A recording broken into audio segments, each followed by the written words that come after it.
Good. Very good. Okay, we're on. We'll conduct our monthly meeting, May 27th, 5 o'clock. This is 2021, and all directors present, along with staff, call the meeting to order. Is there public input? Hearing none, seeing none, we'll move on to minutes. Entertain a motion to approve the minutes of board meeting of 4/22. Move the minutes be approved. Second. Got it? Are there any questions or comments? I've got one on page 3, item 10. That was the award of the annual water main and appurtenant stock materials contract. I wonder if since we don't mention any of the bidders, should we affix a copy of that form that included all those bidders, highlighting the low bidder in each category for all the parts, just so that it's in the single official copy, in case anyone ever wants to find out what the hell went on. I think that's a good procedure to follow consistently. Yeah, but because you pick off all these pieces and it's hundreds of different parts. So if you could just include that, I don't think we have to vote on it. Just let it be added, Lauren, if you'll attach it to the official copy. Do that. Okay, I will. We'll do that. No other comments? All those in favor, please raise your hand. Aye. 1, 2, 3, 4, 5, 6, 7, 8. Aye. Got it. 9. Full 9. Thank you. Next item is the financial executive director's report. Okay. Well, good evening, everybody. The Pawtucket Pipeline Phase 1 project is moving right along. Actually, since the date that I actually typed this report up, a lot more pipe has been installed. They started and almost ended on Elder Avenue just recently. So you can add 1,500 linear feet to that 2,400. So we're almost up to 40% of total pipe length installed for the project. And they'll be actually moving on to Wampanoag Trail shortly. As far as the phase 2 work goes, it's still in survey stage. And then once they can get the survey work done, they can develop the base plan and start with the design work. That should take place during the summer months. Let me just ask a question. Let me Yes. just ask a question about that. East Providence is not currently paying anything toward phase 2. Is that correct? That's correct.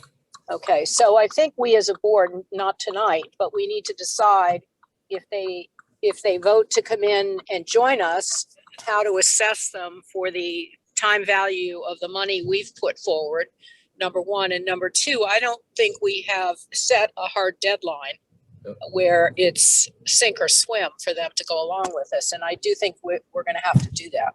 Yeah, we have an item, Gina, in executive session to further discuss the Okay. Pawtucket pipeline. Okay. Okay.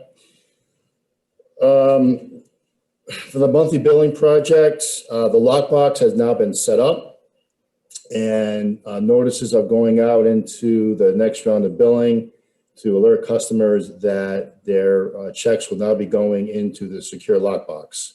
So good job with Joe and the team there putting that together, and customer service reps have been trained in the lockbox and how that's all going to be working and such. So that's a good step in that direction. Additionally, 2 more data collectors that were installed over this past month by our own crews. One was installed on the Stonegate condos in Bristol on top of the roof, and we have an agreement with them. And that picked up quite a few, actually a good number of accounts that we weren't picking up previously. And also on Hope Street Tower. So now we're picking up 95% of all total number of accounts, which is really, really good. And we will continue to work on locations and trying to find pockets to get as many as we can. using the automatic data collectors. Is it realistic, Steve, that we'll actually be able to capture 100%? No, there's always going to be a couple of outliers. And so how are they handled? We can easily pick them up by just driving by. I got you. Okay. The search for Mr. Champagne's replacement continues. Applications have been coming in, dribs and drabs. We decided we're not going the recruiter route at this point, but we have some favorable applicants, and we're going to be setting up some additional interviews coming in shortly. So keep our fingers crossed. Very good. With respect to the demo of the treatment plant, PAR recently provided us with a number of different options for site restoration. They will be further refining those alternatives and developing cost estimates for us to look at for planning purposes. And once those are developed, we can then sit down and meet with DEM with respect to permitting requirements associated with the demolition and further site improvements across the street from the administration building. Water purchases, you have the charts, remains fairly consistent from last April, and we will further keep our eyes on that. So we're actually a little bit greater than the past 5-year average with respect to water purchases.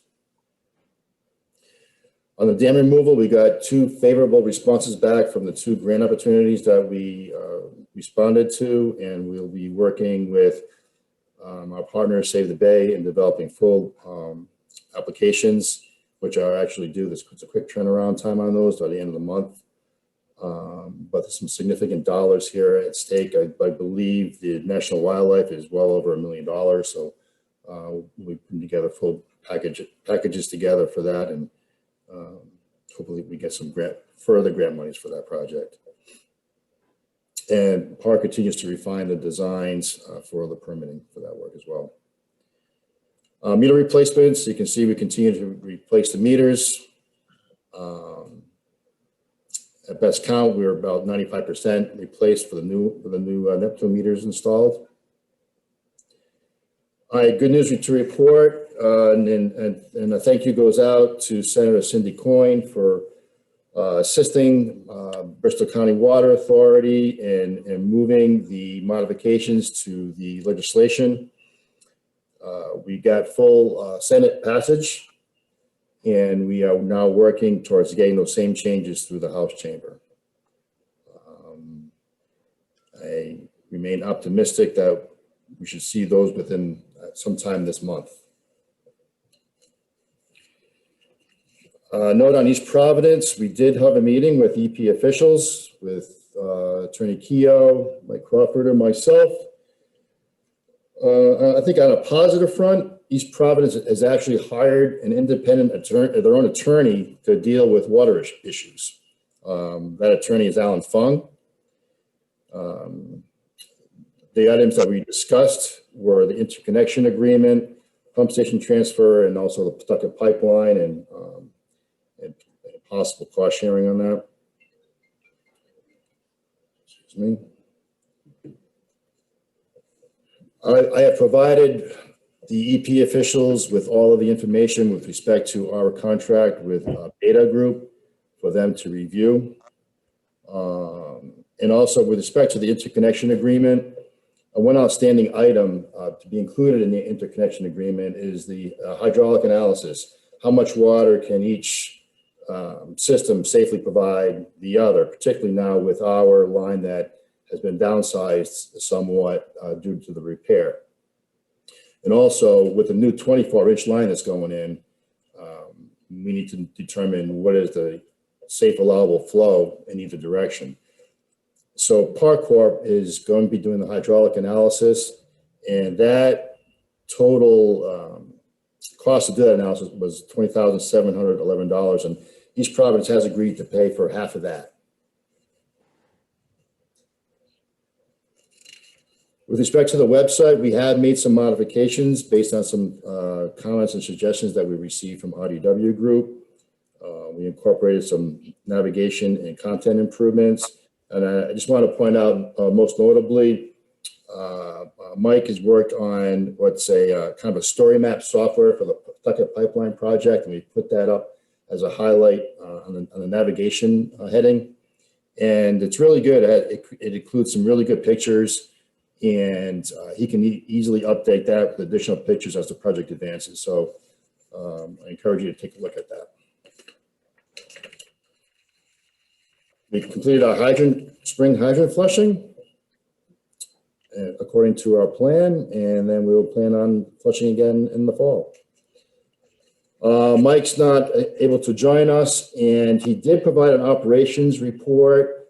Unfortunately, it was inadvertently omitted from board packets, but he did provide it to me, and we will get that out to you. Sue, if you want to give a brief update on some of the projects and their status. Okay, sure. And just a note to follow up on the website improvements, now that Mike has set up the Pawtucket Pipeline project using this story map type format, we're planning to also transfer the information that's up there for our projects that we're doing yearly to a similar format where we can add pictures and updates more easily and provide the content in a more user-friendly format as well. So we'll work on that now that we have that format set up with Laura. So the projects, we did add Mount Hope Avenue to last year's cleaning and lining project. So we had Walsh doing that work. They have actually completed the entire project, the cleaning and lining portion of it. Everything is back closed up. The water main passed its water quality testing. Customers are back connected to it. And they've done temporary paving. We worked with the Bristol DPW. They'd like us to wait until the end of summer to put in the permanent paving to allow for as much settling as possible. And they are not requiring any additional paving other than the areas that we disturbed, because they're planning to do a full resurfacing of the road as a town project, which is why we actually added our water main in there, because we were able to get it in and not have to pay for that additional paving. So that project is wrapping up. If you do get calls, we are still working on final paving, loaming and seeding the yards that were disturbed. So it's not entirely complete, but the actual work is done. They did complete some paving on Hope Street in Bristol, which was part of last year's work, and they still have Warren to do. So they have quite a bit of paving to do in Warren, which should start in the next couple of weeks. All the downtown streets that were cleaned and lined last year and Main Street have to be paved. And so the projects that we have awarded for this year, so one was awarded to D'Ambra Construction, very large project. So we have several projects that will work together to allow us to increase the area or the number of customers that are on the high service zone. And so the first one is some new water mains in Metacom Avenue and some smaller mains on the streets called Souza Street and Maytom Street. So we did get a schedule from D'Ambra. They're in the process of making all their submittals. We have issued a notice to proceed. So they gave us a schedule that states that they will begin work the week of 4th of July. So the day after the parade, they'll start July 6th. They're going to start with the two smaller roads that are off Metacom Ave, Souza and Maytom, and they'll be working on those for the remainder of July. They'll start Metacom Avenue in August. So in Metacom Avenue, the work in Metacom Avenue will take August, September, and October. They do plan on working during the day. there are some very strict requirements from Rhode Island DOT regarding when they can close lanes and have alternating traffic. I believe it's only between 9 a.m. and 2 p.m. that they can have alternating traffic. So, but they still prefer to work during the day for safety reasons. And so we anticipate everything's on track to begin in July with the town roads and in August for Medicom Avenue. A second project, a smaller project, was awarded to JML Excavation in Bristol. He also is working on getting his submittals into me. We have given him the notice to proceed. And my understanding is it'll be starting sometime probably mid-June. That's Smith Street, down the bottom of Smith Street, so it will not affect really traffic that much.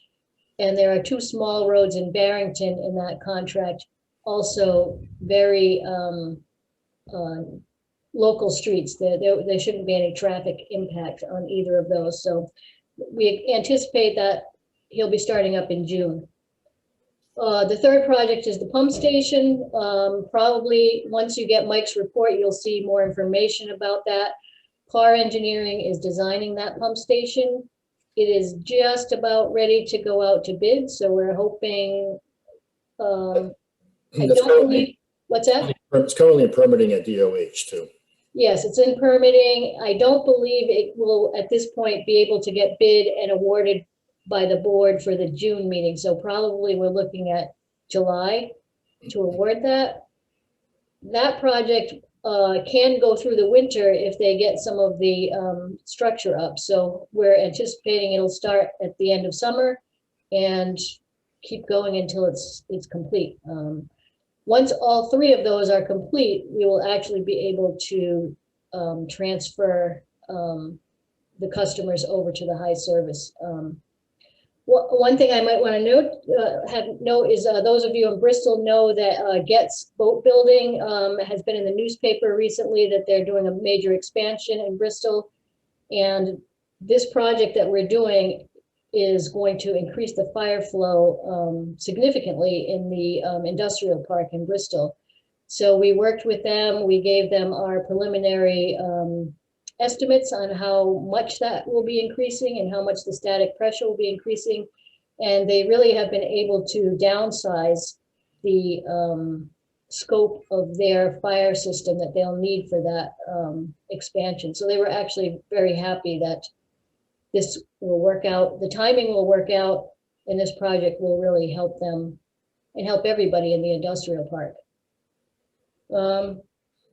So I think that is it on those projects. Now that we have some concrete data from our contractors, I'll be working on getting all of the information onto the website, getting a mailer out to all of the people in those neighborhoods so that they will not be surprised when they see the contractors arrive.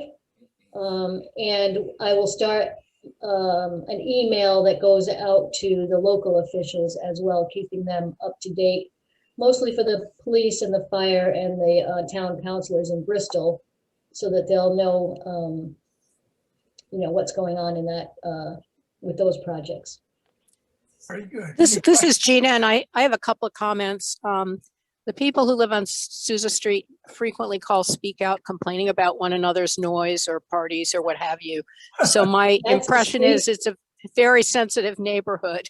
I And didn't then put that together. I read those in the paper, but I didn't put that together with this project. Yeah, and then the second thing is, I think that's great about the improvement in the industrial park.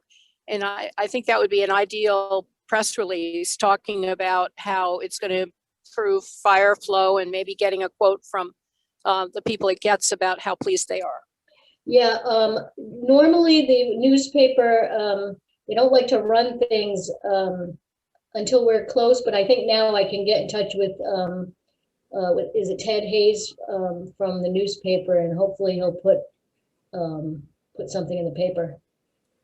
Excellent, excellent. He'll Thank you. get something, and he'll print that, Sue, I think, only because, you know, the potential traffic issues on Medicom Avenue too. It's gonna, Yeah, but like Gina was saying, that high profile. the project where we're improving the industrial park will, I think he'll think that's news.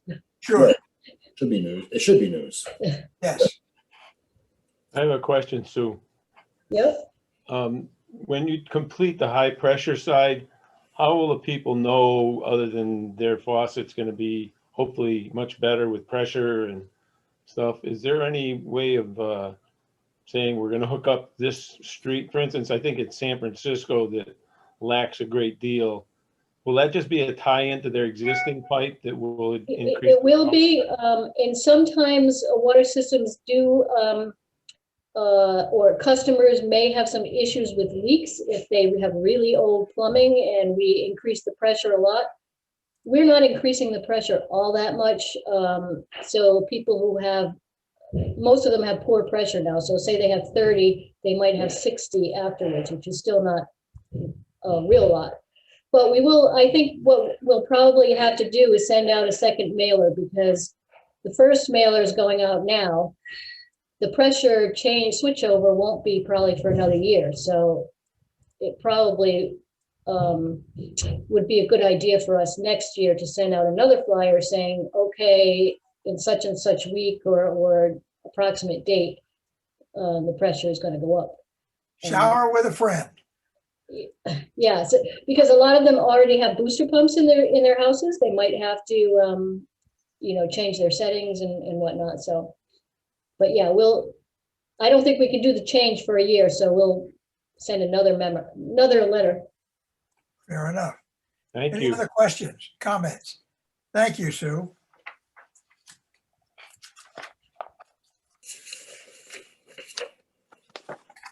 And IT report. I see Randy's here. Andy's here. Hey, Randy's here. Unmute myself. How you doing, Alan? I don't have it in front of me. I wasn't expecting to actually go over the. Randy has a much bigger presentation to provide to us in executive session. I think in a lot of he can talk more freely at that point. Fair enough. I have one question, and maybe you can answer this. In your report, you mentioned a work order software upgrade, Elements XS5 upgrade. Right. What does that mean? Okay. What we have work order software that we use here. Right. From Novotics. It's called Elements, and that's their newest release. Ah, The 5th generation. That's just what they call it. okay. So we're just upgrading to the latest version.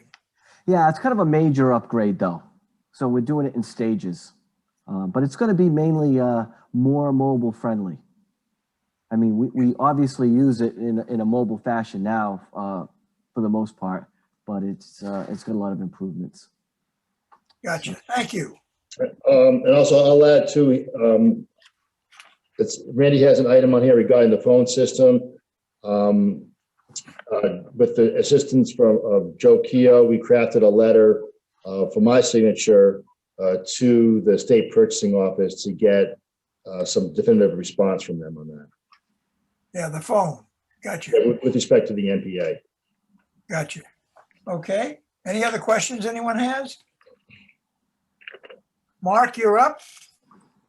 I'm ready to go.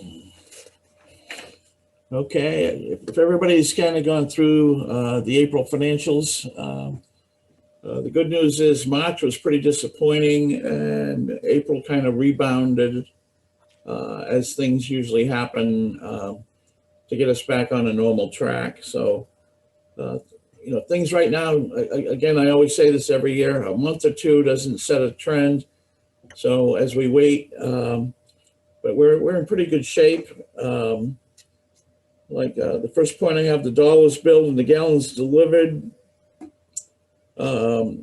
increased 8.75% on the billings. And that reflects more of last year's 10% rate increase. We're getting the full effect of that now, where last year in March and April, it was phased in slowly. So, and then also an increase in usage. And the interesting thing we're going to see this year is how we react to our usage with COVID kind of wrapping up, hopefully, and that people not being at home as much. Say most of the students, I think, were home a lot of the time, but it'll be interesting to see, how the usage last year, was off the wall, Right. how much our usage. So we might not expect quite as much down the road, but the summer weather, I think, is the big thing that's going to show how much water we use. Whether we get a rainy summer, it can make a dramatic, just 10 to 15%. There's a big impact on our water sales. So we're hoping for a nice dry summer. We're selling a lot of water again. Okay. Down the road. Let's say one thing of note that's really good for us is the pension trust and the OPEB trust have made significant gains this year. As I noted on there, our earnings, for 10 months, I think on the pension were like almost 1.1 million, which just the gains paid for like the 5 people that left. So we're still maintaining about, that 4.3 million in the account, even though we dished out about $1 million over the payouts of the pension. So again, it'll be interesting when we do the year end, end of June, we'll see how close we can get to that 100% funding number. So I think we're down to about 8 people, I think, left on the pension. So, and after I go, that'll be 1 less. And then, but I think that's going to put us in real good position, as we end the pension year on July 1st. Gotcha. Thank you. So that's good. If there's any other questions, I'm trying to be brief. Any other questions anybody have? But Well, I note that you've said that the debt service ratio dropped slightly to 5.67. I think everyone should be aware that the only requirement is 1.25. 1.25. But there is way ahead of the game. I'll tell you, I did make one mistake on number 2 there. I put FY 20,202. That's a long way off. But Yes, right. what I meant to say there, I think it was the day I took the double pills for my allergy. That when I wrote this, trying to get this out last week. But the reason it went down, the new TD Bank loan was a refunding. That was just moving money from one bond to another. Right. It was the Chase bond of the 18 million, that debt service kicked in FY21. So that's what caused the drop down to 5.5 or that close. But still, it's a very excellent number. Yes. And approved with that 0.975 rate we got on that 5-year refunding bond, under 1%. Gotcha. So the auditors were quite impressed with that. So, Anyone have any questions? As usual, Mark, good report. Thank you much. okay, Of course, if anyone has questions about any of the detailed numbers, give them a call. give them a call. Yep, give me a call. Board member town council reports. Anyone have anything to question or comment on? I have a comment, Mr. Chairman. Sure, go to it. Just for the board's knowledge and the rest of BCWA, the executive director went and discussed the status of all the projects in Bristol last night at their council meeting, and it was well received. So I want to thank him very much for that. I think it'll keep us out of Dutch when all these projects start, and they were forewarned the traffic's going to be a little goofy for a while, but it was excellent. And That's good. secondly, Mr. Chairman, I'd like to propose that we change the time of our monthly meetings.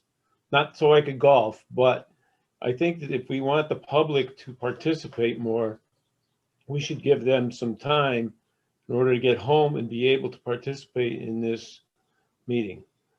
Well, we used to start at 6:30, if I recall correctly. I believe so. I think it was 6:30 or even 7 o'clock when I first started, but we're pretty soon we'll be at lunch hour.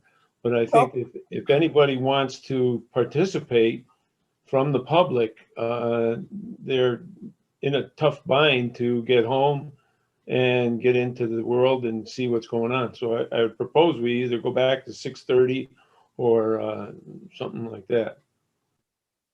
I think we could discuss that with staff and figure out, because this has also been helpful for staff, particularly during this time period. But I think pretty soon we're going to go back to having in-person meetings anyway, so that'll change something. Anyway, your comments are well taken. The next item is an addendum number 2 for Metacom Avenue Water Main Project. Yes, this is a task order addendum for PAR Corporation to provide construction admin services for the Metacom water main project that Sue was talking about, that D'Ambra will be doing. Takes into account the entire construction time period, and they estimated 12 hours a week of construction admin services, and that totals $49,929. Entertain a motion for pair of Motion to be approved. $49,929. A second? Second. Done. Any questions, comments? Hearing none, all raise your hand. Those in favor?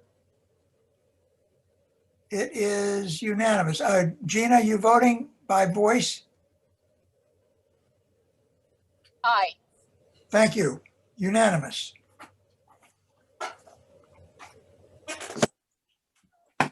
Just for your notice, the write-off is an incredible 1/100th of 1%. That's amazing. So it's for your information. I think we signed the one for the year. Do I have to sign this one, or that's later on, Joe? I believe you already have, Alan, Okay, during, I think when you came in one day last week. fair enough. Thank you. That's good. That system where they're following up on us for us is doing a great job. It is.